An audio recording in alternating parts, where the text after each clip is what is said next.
name is Antwan. Last name Castoe.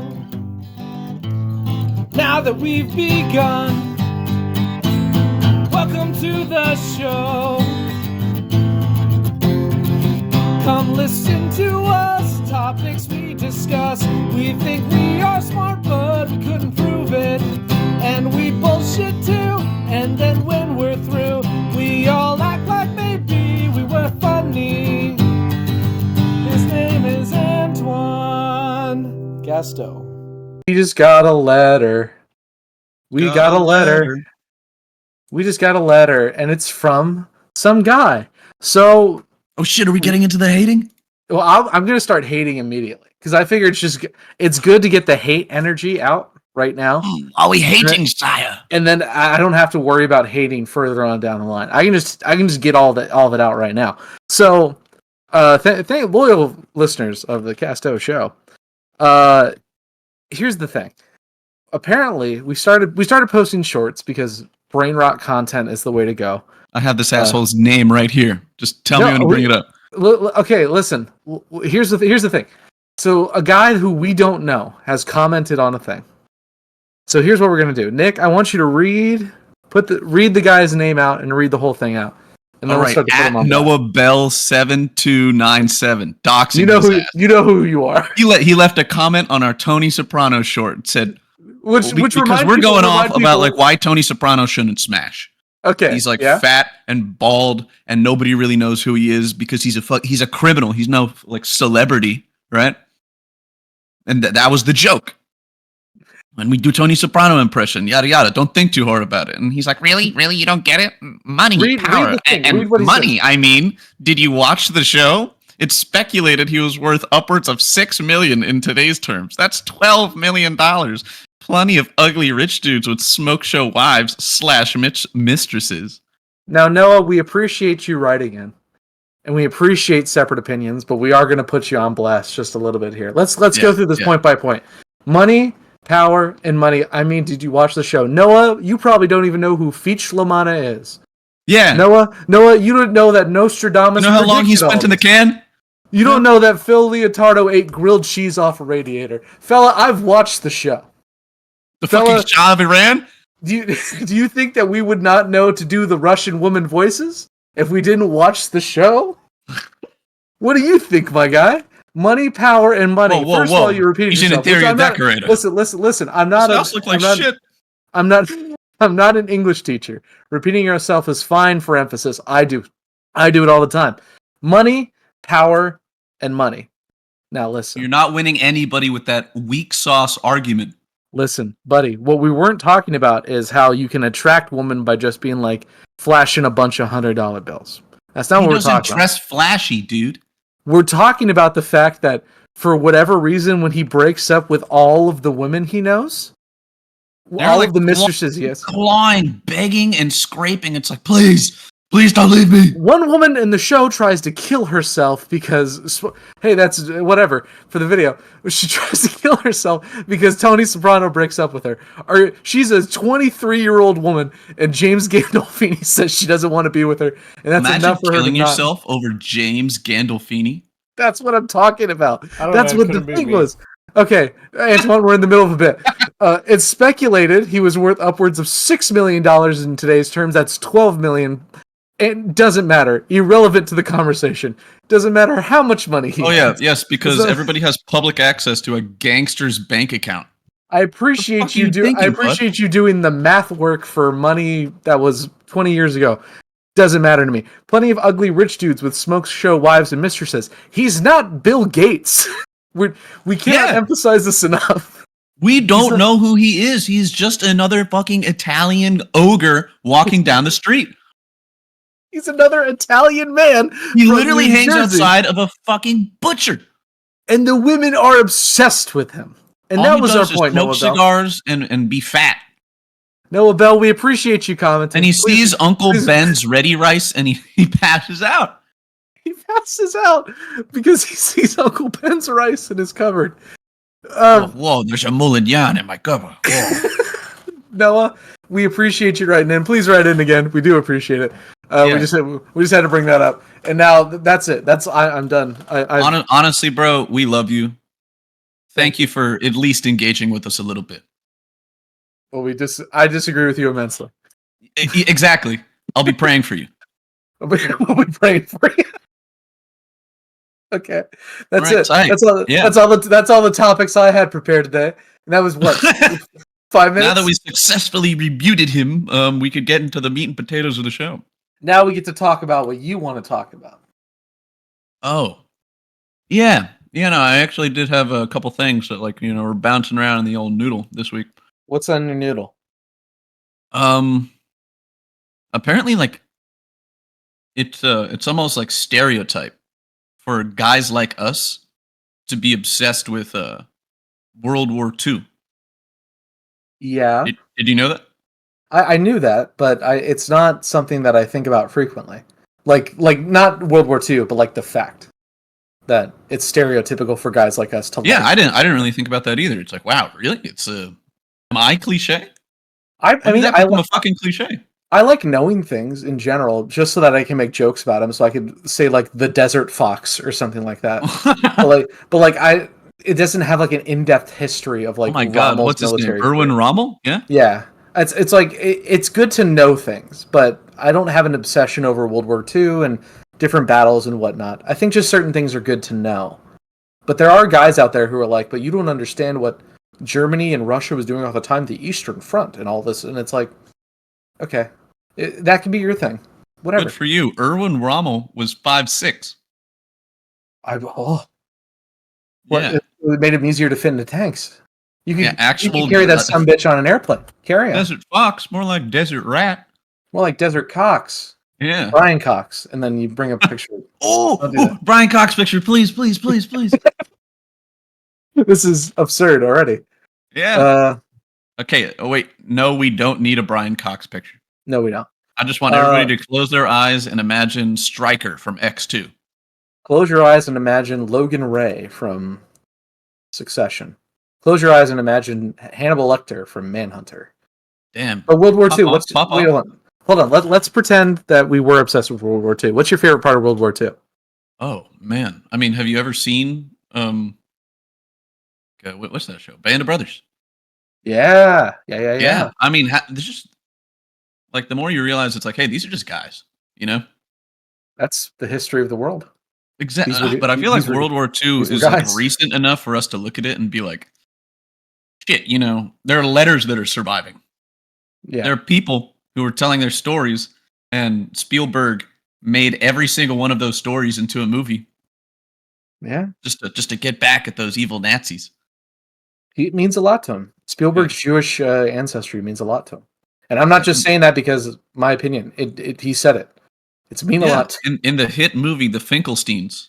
That's not what the movie is called. The Zoidbergs? What's it called?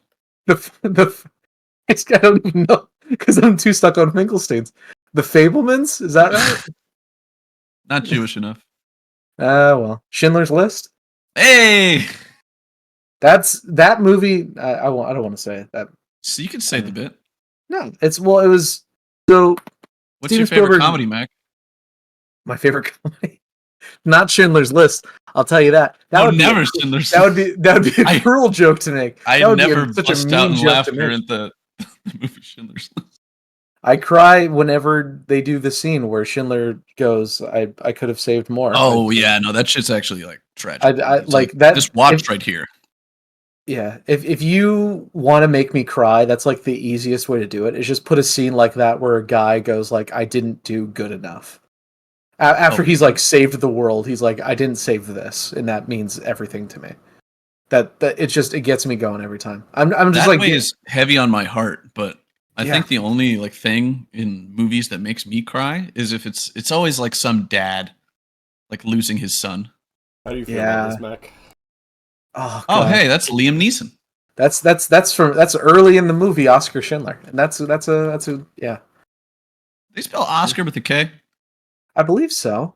But that's just Germany, right? They don't have the C; they just have the K. A lot of those Eastern European countries. I'm not saying about white.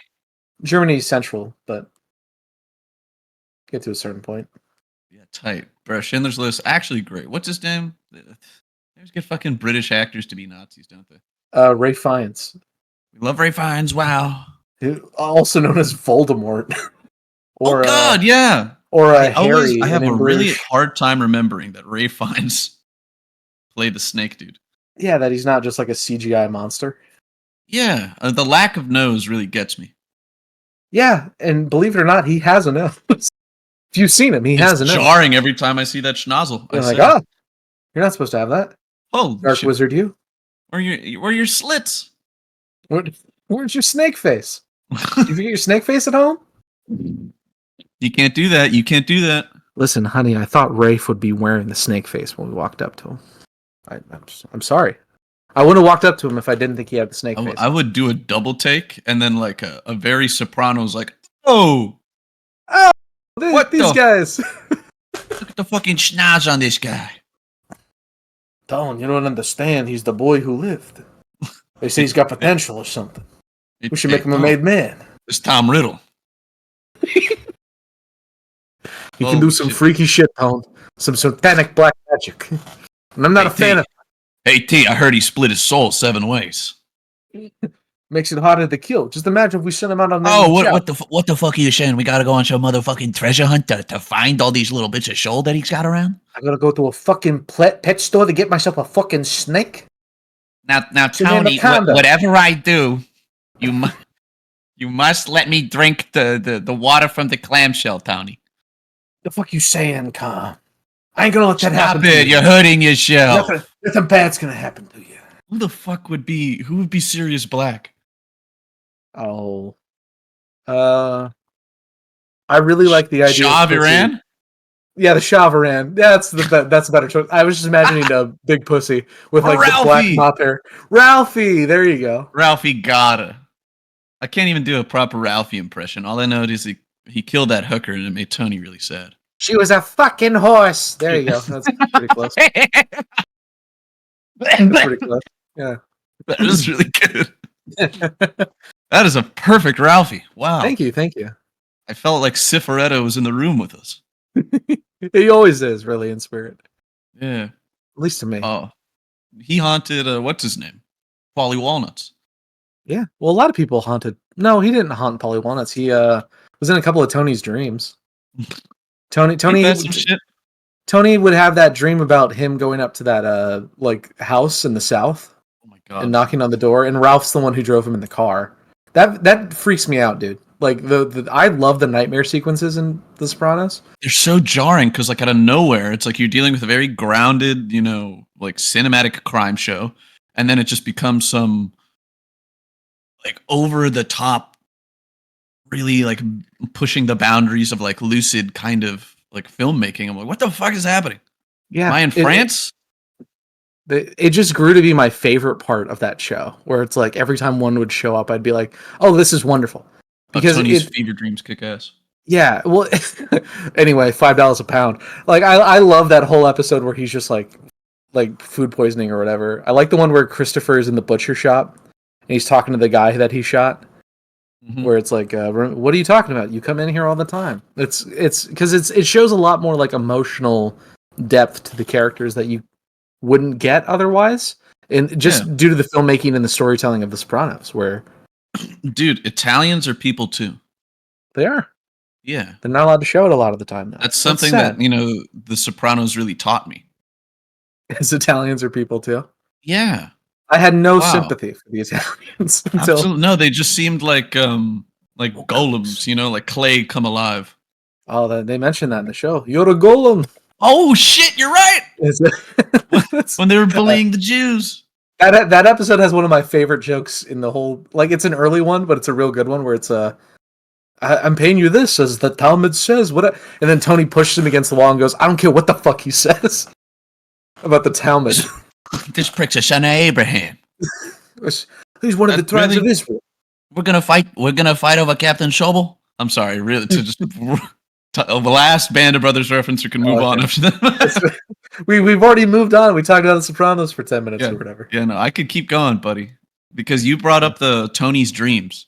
and then something just it sticks with me, and I hate that I remember it. Mm-hmm. It was the dream where he's like he's doing who's the fucking his chef friend Artie Bucco. He's doing Artie Bucco's wife, right? And then Artie Bucco's like popping over his shoulder. It's like, hey, Tone, I got this new gravy. You really ought to try. I'm like, oh, it's so bad because it's like the way they fucking it was like an above average or no, it's like so much like graphic nature going on in that scene, right? Where it's like if Tony's doing somebody, it's usually like one of his Russian hookers, you know? Yeah. Or Melfi in a but it's like why am I seeing so much? She was fucking sucking his thumb. Yeah. I'm like, this is disgusting. Yeah, because again, what is that scene tells you so much about like Tony's character, but also like he's gonna keep doing the things he does to make Artie feel like he's gonna keep exploiting his friend Artie Bucco. Like, but you get but there's like an underlying guilt to it that you can tell he feels. It's good. It's great. It's great. Wow, what a story! Such storytelling. Thank you, show teller. Thank you, storyteller, for The Sopranos. Do we know? No, we don't know any of the producers of Sopranos. I was trying to think of his name, and I thank you, Mr. Home Box Office. I'm gonna. Wah. There you go. Oh, that's man. the noise. There are two types of people in this world. If you hear the wah, and my mind immediately shoots to, woke up this morning, got yourself a gun. Yeah.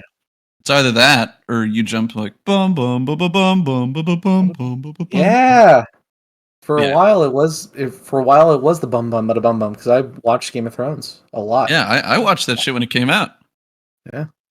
I was a bit young, but I don't care. Too early. Yeah, a little too early. Oh my god. Well, I got like I wouldn't even call it. It's a weird gift. It was what was it? My sister's boyfriend. He was a really cool guy. He was like, "Hey, I have like my foster brother has seasons 1 through 4 of Game of Thrones on DVD. Yeah. Oh my god, yeah. Like, I'm sure he won't mind if I borrow them to give to you. I still have them. Oh no. Yeah. Is your sister still dating that man? Oh yeah. Okay, so you can return them in like theoretically. Timmy can get his Game of Thrones box set back. Because I did something similar where I lent a book to a friend's girlfriend, and he broke up with that girl.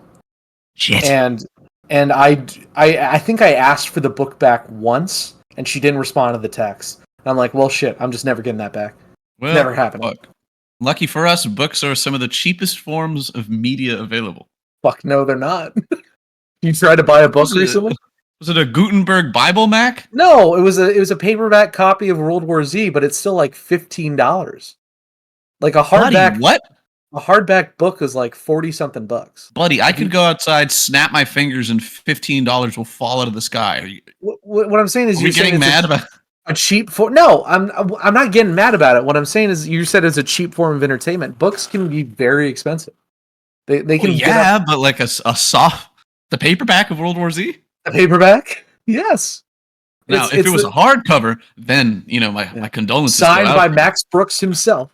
Holy fuck! I mean, like, look, if I were to lose like one of my hardcovers of like my Sanderson books, boy, I'm mad. I'd be fuming.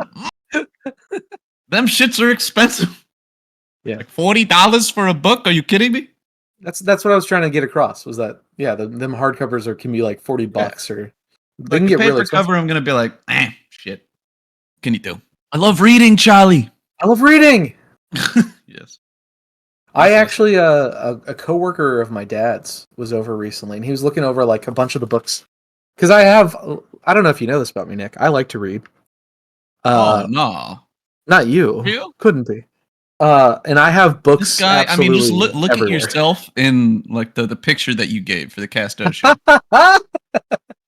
There's no convincing me that man doesn't read a book every now and then. He every now and then. Whoa, look at this page turner over here, Maron. Look at this bookworm. He's eating the books. Look at him. He's literate. He was over and he was just looking at like the bookshelf is the thing. Because I have like there's a bookshelf right next to the desk where I sit, I have like multiple bookshelves upstairs. I have boxes down in the sub basement that are full of books. And then and then in my grandparents' house across the country, I have a few cardboard boxes of books. So it's just like he was over here, like looking at, like, oh yeah, you got a few books here, and it's like, I have, brother, you don't even know. There's some brother. upstairs. I have a problem, brother. I'm low key a hoarder. Brother, low key, I want to have a library someday. Oh yeah, that's such the goal. What a vibe. Yeah, I want like a room in my house with wood paneling. My palatial Everything's estate. fucking wood. All right. I want it to look like I am a British aristocrat and I'm retreating to my study. Exactly. Except, with cool books, it's just going to be a bunch of dumb sci-fi and fantasy books littering the joint. Mm-hmm. It's like, oh Jesus, is that? What are all these fancy colored books doing here? It's like, okay, first off, why do you have 3 copies of Mein Kampf? That's weird. God, man, I would never. I hear it's not even that good of a book. Listen, you don't have to critique the guy long after he's dead. Just compliment his paintings and move on. Not to speak ill of the dead. Not to speak ill of Adolf Hitler or anything. And not to step on any toes, all right? Because I know it's considered uncouth to. This may not be the most popular opinion in the world. I've already done my famous Kobe Bryant rant, right? Yes. Okay. Well, then I'm not going to make fun of it. Well, no, actually, you haven't. Not on this podcast. Not on. Oh, thank God. Oh, we'll keep that under wraps for now. Okay. For now. But this is like we've mentioned it before. I remember because the famous Power Rangers rant. Yeah. Yeah, and we like it. We like it when you say it. We were about to get into it, and then we backed off for similar reasons. God, I hope we've gained a little bit more of a following, right? 20 subscribers is not a following. Oh, buddy, that's a cult. Yeah. 20 people is a cult. I don't know what I don't know what the legal definition is. There a legal definition for a cult? Who cares about legality here? I don't, because numbers mean things. When you say a few and then you show up with a couple friends, it matters. There's no legal limit for a cult. What's the actually, you're 19, not 20. You don't legally fit the definition for. What's the bottom minimum for a cult? That's all I'm asking. Okay, fine. I'll Google it. I'll Google it for you. Is Pope Michael considered a cult? Do you know who Pope Michael is? I don't know who Pope Michael is. Pope Michael is some guy in Kansas, Oklahoma, who believes himself to be the true successor of St. Peter, the true Pope. And it's just like him and his mom. God, these cuckly set of bacon just... But like, that's what I'm saying. No one follows him except him and his mom. Would you consider that a cult? Unfortunately, yes. Okay. Just not a very big one. Okay, maybe I misspoke. A cult has more of a religious undertone. You're saying Pope... Yeah, okay. Maybe what we have is like a small militia, That's a heavily armed following. Heavily armed following. Yes, they have many arms. Following. They will follow us unto death. They will. All of our Castoes. I was saying you could sing it. No, but as you said your speech, I just wanted to be the mine eyes have seen the glory of the coming of the Lord. That's pretty good. That's trampling out the vintage where the grapes of wrath are stored. Oh, something terrible, swift sword. His truth is marching on. And he ain't gonna jump no more. Yeah! World War II, baby. We're obsessed with it, according to... We pull upon the risers. We never land upon our feet. We always hit our ass. Mighty, tighty, Christ almighty, who the hell are we? Finish it, Mac. Oh, you never seen Band of Brothers? I don't remember the song from You're the imposter. Zam, God damn, Marizi Company. There you go. You have homework. Go rewatch Band of Brothers. I already have homework. I'm watching Trailer Park Boys right now. Oh God, you're right. Okay, I just watched the episode where the dog eats the pop brownies. And Ricky gets shot in the ass by his daughter. Oh God, that's a good. Stop leaving fucking guns around.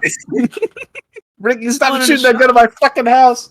They go to the farmer's place to steal the tractor, and the sound guy gets shot, and he suddenly becomes the best actor on the show because he starts yelling like he's dying. He got shot. I got shot. Oh God, Trailer Park Boys is some of the finest visual media ever made. It got me laughing pretty good. There was one joke where they had to push out the tractor, and it was just Ricky and Julian doing it. And then Ricky's like, "Hey, asshole!" And he pulls on the boom mic and he pulls it close to the mouth. And he's like, "Can you help me out here?" When it's really bassy and boomy. And then later in the episode, after the dog's eating the pot brownies, Julian returns it to the grandma, and he goes he's getting listening to messages on his phone, and the grandma's like, "Julian, I think something's wrong with my dog. He's real fucked up." And the way she says it is really good. Oh, dog's all fucked up. It's just the thought of I really wish Canada was a place like this. I'm sure it's some baby, do you know what that's worth?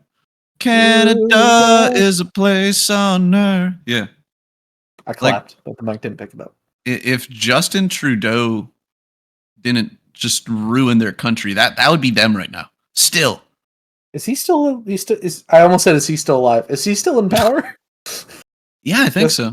I think he declared himself a regent for life, right? Oh no, you're not supposed to do that. You're not supposed to do that, Justin. Breaking news. Justin Trudeau crossed the Rubicon. What are the implications of this? He's breaking up a triumvirate. He brought a legion south of the Rubicon? Are you kidding me? What does Pompey think about all this? Hey, Pompey could shove it, all right? No, wait, no, it's not Pompey. It's Pompey. You're right, it is Pompey. I almost got mixed up with Pompey and True Canadian bread for true Canadians. Yeah. Man. Fuck, bouncing around HBO shows today, I guess. HBO's Rome. Have you ever seen it? No, I haven't. You haven't? No, I haven't. Oh, okay. Your list is just stacking up. I already have so many things that are... I've watched too much TV in my life as it is. No, never. You've seen what we've talked about so far. We've talked about Sopranos, Band of Brothers, Game of Thrones. I've watched too much TV. Media, yeah. Can't get enough of it. Hey, do you know what the singular form of media is? Do you know this? Mead? No, it's medium. Oh, there you go.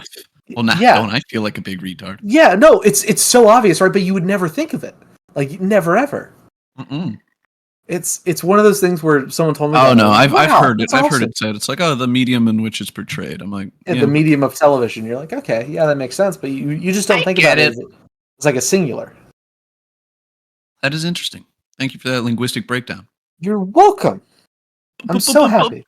Break it down. My name is Mac, and I'm here to say I watch TV almost every day. The drug of the nation. The opiate of the masses. Literal opiate of the masses. All right, I never want to hear that in terms of religion. Karl Marx, if he would have seen TV, would have called it. Oh, that dumbass never imagined that a funny little picture box would be way more influential than going to church. So what is this? It's Cathode tubes in a TV set. Why? What I would like to sit Karl Marx down. He's German, right? Yeah, he's German. Just do a Sigmund Freud. It'll read.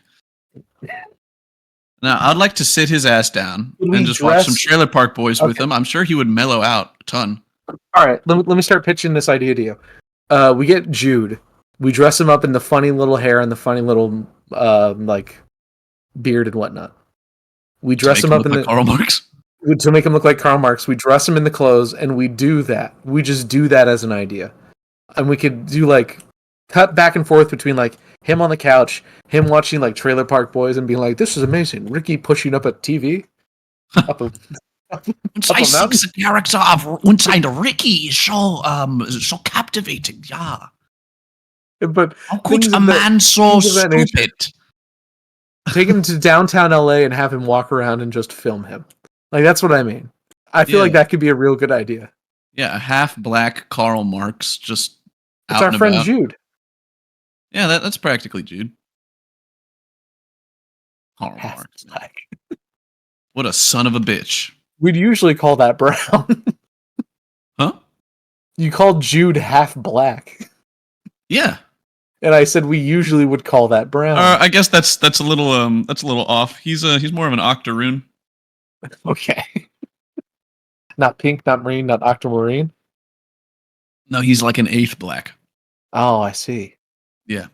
Did you just trick me into saying a slur by saying octa whatever? I don't know what you're talking about. I can't believe it. We're getting canceled. We've talked about so much this episode that just is all the cancelable material in the world. No, we've been talking about HBO shows. We talked about Hitler earlier. Just saying his name doesn't invite the wrath of God. We talked about a girl killing herself. Or the YouTube algorithm. This episode. Well, that's a plot point in The Sopranos. I don't think people care. I really don't think people care. People care.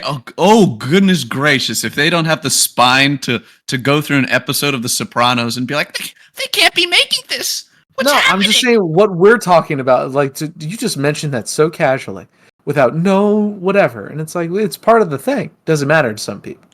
Really doesn't. Oh well, I hope all 20 of our militant cult don't mind. Okay, we got to stop calling them a cult. I'm fine with militia, even though that's probably worse. That probably puts us on more lists on the government. How about the faith militant? Is that fine? The faith army, the Salvation Army. There we go. Our Salvation Army. That doesn't sound so bad.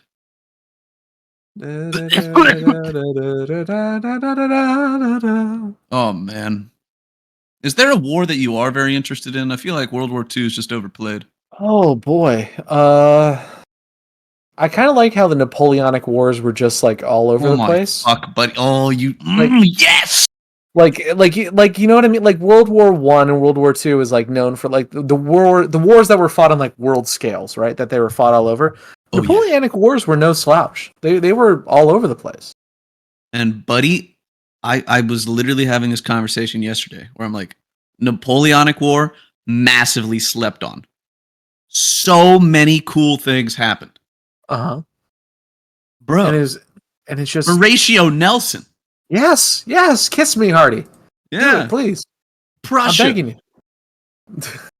A little Frenchman with tactics never before seen. God forbid the little Frenchman get to have a little fun. Get a little Frenchman think for once.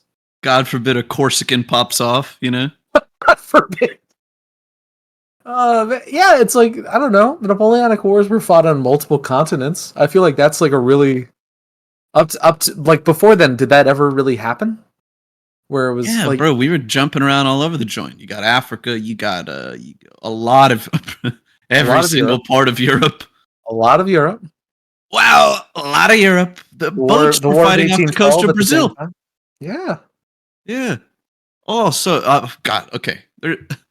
I would say that the movies aren't as hot as like World War II movies, just because, you know, by and large, people don't really give a fuck about like Napoleonic era stuff.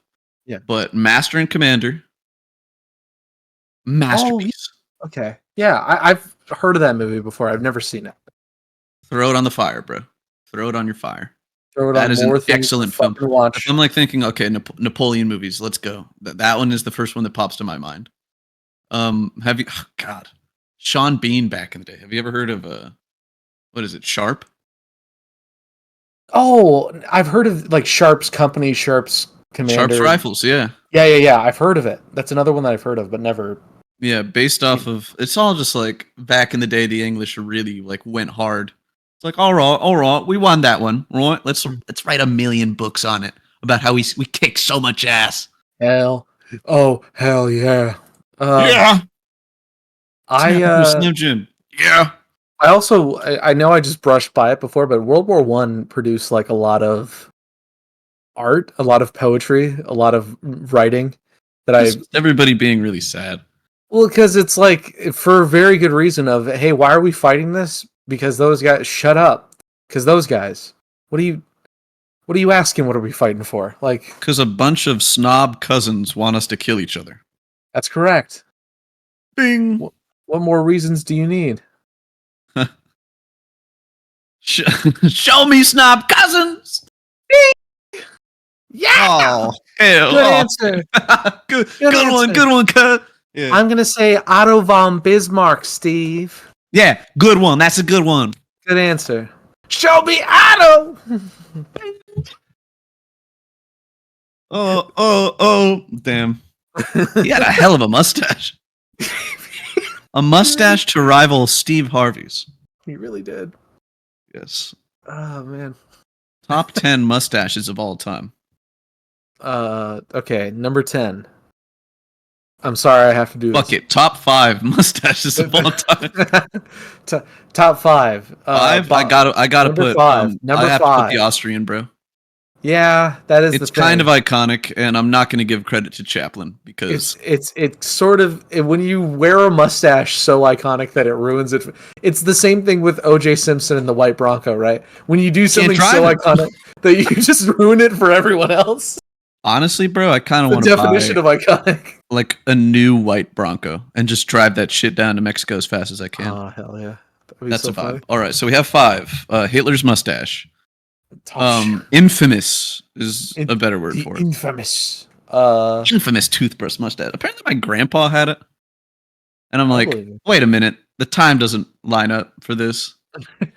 Well, it's just like He died in like the 60s. a thinner mustache. No, he had it, bro. It was like unfortunate, and I don't think he really knew who Hitler was because he was like a country bumpkin in Mexico, and they don't really have like visual news over there. So his ass was just running around. It's like I think I look pretty good. Yeah. And then he came to America, and then he promptly shaved it off. All right, that's enough. That's enough. Nick lore. Number 4. It's enough. Well, I was thinking that's enough Hitler mustache talk, but I didn't want to say that out loud. That was my grandpa, bro. Show some respect. Well. How about just like the classic walrus bushy mustache? Oh God. Oh, like a Jamie Heineman? Yeah, like a Jamie Heineman. Fuck it, Jamie Heineman, number 4. Jamie Heineman. Oh, that's a look, bro. It is. That is such like white guy steez right there. White guy steez. Yeah, that would be the name for it, huh? Yeah. Walrus and the Carpenter. Oh my. Number 3, Fu Manchu. Fu Manchu. Solid. Can't forget it, bro. Little sneaky pick from the east. Yeah, it invokes feelings of. I'm sorry. It's the fact you called it a sneaky pick from the east. Like he was Yao Ming. Like it was Yao Ming in a draft. You know what I mean? That's what we're doing, bro. We're drafting mustaches.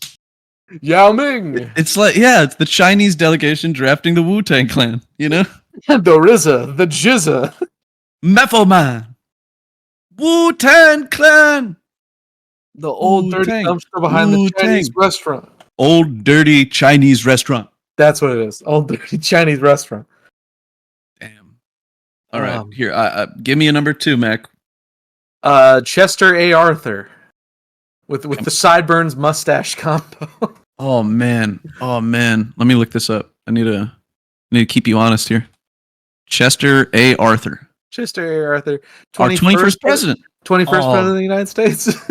I'm gonna have to fight you on this one. I feel like a lot of other like Civil War generals had this exact look, but a little bit better. If you can show me one, I'll gladly take it. Oh man. If you can't show me one within the next your mustache power minute, and we're putting Chester A. Arthur at number 2. I mean, my first thought is like Stonewall Jackson, but he just had a big ass beard. Stonewall Jackson had the beard. Yeah, if I just look up Civil War generals, here we go. George McClellan, and you're not going to get it. I found one. I just need to get his stupid name. All right, hold on. What's his name? Show me that name.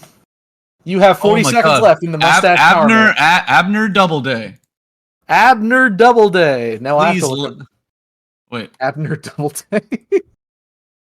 Is that him? Nope, not that. Never mind. Scratch Abner Doubleday. You have 20 seconds left in the mustache power I think his name is Ambrose Burnside. Give me a second, goddammit. I said I'd give you a minute, and I'm giving you a minute. I'm typing as fast as I can.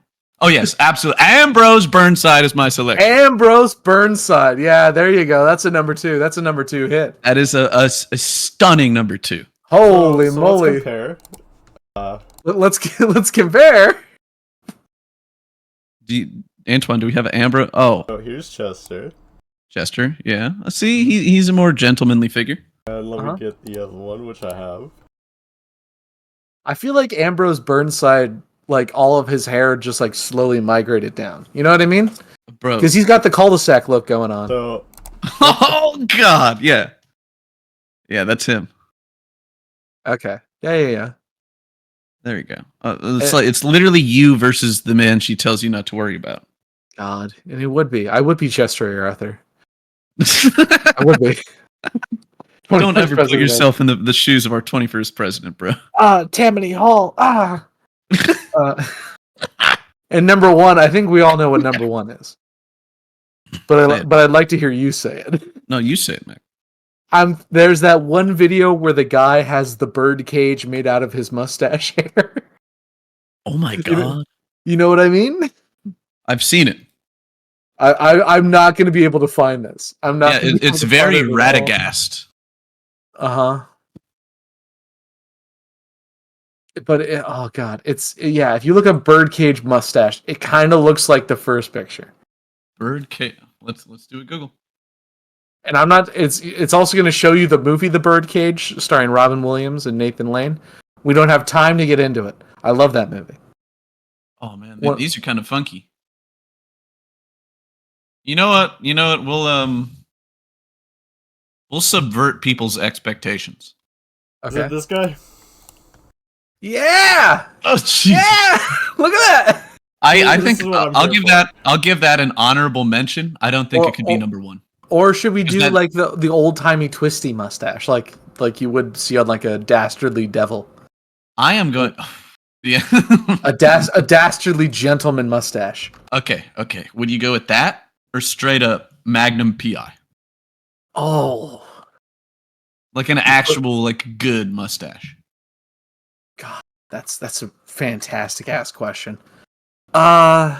Which way are you going to go here, Western man? Well, the whole thing is iconic, right? Like never mind if the mustache is good, just if it's iconic. I mean, bro. Yeah, it's kind of hard to beat Tom Selleck, though, huh? Like Tom Selleck is that guy. If you are wearing a Hawaiian shirt, with that mustache, you fucking baby. All right. That's my problem because I wear those. Throw your ass on Friends. They are. God, if I could just be Tom Selleck. God, please. What's Tom Selleck doing nowadays? Is he busy? Tom Selleck's probably old as Gilgamesh, dude. Gilgamesh didn't live that long, did he? Oh, you mean the book? Either one. Damn, he's 79. I feel like dang. If Tom Selleck were to be doing anything today, it's like making like those weird commercials you see on like Fox. Like the General, or no, not like the General. He'd be selling like vitamin pills to old people, Okay, yeah. Yeah, it's like it has all your fucking basic needs in this tiny little capsule. Don't need to eat any rabbit food, just pop a pill. Also, can I give another honorable mention to Burt Reynolds? Turd Ferguson, absolutely. I feel like him and Tom Selleck are cut from the same cloth. Yeah. Made from the same mold. Same font of people, really. Turd Ferguson. What if it was Norm Macdonald as Burt Reynolds? What about that mustache? I'll also take that as an acceptable answer. Okay. That's not my name. Let me get that Ho Chi Minh. We don't call it that anymore. No, but I think he makes it. There's one episode where he makes a joke like that, where it's like, "I'll take a Ho Chi Minh for 500." That's just like it's like Chinese on the screen. Oh man, Norm. Yeah, he is the top of the mountain, man. An idol for every funny man to aspire to. It's kind of hard to compete, or not even compete, just like to live. Emulate, bro. Yeah. Even replicate a fraction of Norm's power. Yeah. He crawled through glass and broken bones and blood in the ashes just of to make an 9/11 to OJ find his brother. joke. Yeah. And then his brother was living in northern Canada. Like, hell yeah, dude. Hell yeah. Anyone who gets fired for being too funny, I think is... Because he got fired for being not enough funny. That was like the official reasoning, right? But the reason was that he was just too good at making O.J. Simpson jokes. If they were bad O.J. Simpson jokes, it wouldn't matter. But the fact that people were laughing at him, people were like, "This, we can't go on." No, dude, Norm had like actual superpowers. It was at like a fucking roast or something when everybody's getting up and they're doing like, roast material, right? Mm-hmm. The way that you would expect it, where it's kind of, raunchy, a little, very Comedy Central, right? Yeah. Who's like the fat bald guy at all the roasts? Oh, John something. You know who I'm talking about. Jeff Ross. Yeah. Jeff Ross. Jeff Ross, complete Jeff Ross material, right? And then Norm Macdonald steps up and he just goes like with like 1950s style jokes. Where it's like, oh, geez, this guy's wife doesn't like when he's around. And it's funny. And it works. And it the people works love it. So good. I'm like, oh my, because you'd expect Norm to come out with, something fucking like not like that. It was just so unexpected. Mm-hmm. And that's what sold it. Where I'm like, oh my God, he could literally go up and do bits from like the Frank Sinatra roast. An old ass Don Rickles roast. Absolutely kill. Yeah. That's skill. Please. If we could find a really badass picture of Norm to throw up. Normie, baby. Yeah. This one's for you. Where would it be? If you could put it Norm the Genie from Fairly Odd Parents. Oh, he was good, bro. He was good. I'm going to going to Canada. They had it too good for too long. There you go. Oh, man. I was thinking of when he was on Conan promoting his autobiography, and like all the stories he was telling from his autobiography are like those old-fashioned 1950s jokes of like, I was looking in the mirror the other day and I said to my wife, "Honey, I look when I look in the mirror now, I see an old, fat, broken, sad man. I would really love a compliment today." And my wife goes, "Well, your eyesight's damn near perfect. I said you dirty dog." Hey! He does it, and the way he does it, it's like, it's perfect. I wouldn't change a thing about it. If anything, that's a little too funny for his 50s bits. Yeah. They would somehow be like less impactful than that. Oh, there he is. This is right after he got fired for making one too many. There's the, yeah. Well, it's official. Murder is legal in the state of California. You can't top it. That's my favorite. That's my favorite bit of the whole OJ debacle. Literal comedy god, Norm Macdonald. That Fly high, little Norm. That if you'll stick around after the podcast, we will also be saying a rosary for the repose of the soul of Norm Macdonald. What mystery is it today, Nick? Oh, it's Glorious Mysteries, Mac. It's a Sunday. Oh, a Sunday? Glorious Mysteries? Who would have guessed? We always record on Sunday, and we always ask what mysteries are on Sunday. You don't say that. We just keep doing it. Hey, stop giving away the bit. If you're going to keep doing this with the bit, I'm not going to do this bit with you anymore. Fuck, I'm sorry. Antwan, turn this off now. Turn it off. Turn this off and cut out the whole last